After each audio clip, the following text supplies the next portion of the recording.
In today's video, I'm going to teach you how to create stunning animations in Canva. Designing animations might sound daunting, but with Canva, it's straightforward and even fun. So let's dive in and see how you can transform your ideas into dynamic animations in just a few steps. To begin with, you'll need to open Canva. If you don't have an account yet, signing up is free and simple. Once you're in, you'll find yourself on the home page where a whole bunch of design templates are at your disposal. This is where the magic begins. Next, you'll want to create a new design. Choose a template size that suits your project. It could be a presentation, a social media post, or a custom dimension of your choice. Simply click on Create a Design and select the option that best fits your purpose. Now, planning your animation is crucial. Think about the flow and sequence of the elements you wish to animate.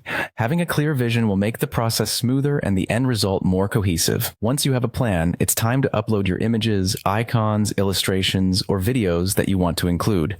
Canva supports a variety of file formats, so feel free to bring in your assets. You can either drag and drop these files into the Canva workspace, or use the upload button on the sidebar. With your elements in place, the fun part begins. Select any of the visual elements you've uploaded or chosen from Canva's extensive library. Now, click on them and find the animate option on the top toolbar.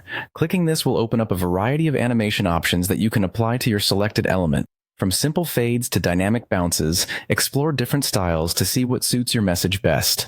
To really make your design pop, consider combining animations for layered effects. This means applying different styles to different elements, creating a dynamic scene where each part has its initial movement. Be mindful to keep it engaging yet not overly busy, which could overwhelm your message. Adjusting the duration for each slide and animation is the next step. Canva allows you to manipulate how long each animated effect lasts, right down to the fraction of a second. This level of control ensures your animations are perfectly timed to maintain a smooth visual flow, keeping your audience engaged. Once you're satisfied with your animation, it's time to bring it into the world. Export your design by selecting the download option. If your design includes animations, choose the MP4 format for video. If it's static, you can opt for a GIF or other formats. And there you have it. With just a few simple steps, you've learned how to create stunning animations using Canva. Have fun and let your creativity shine.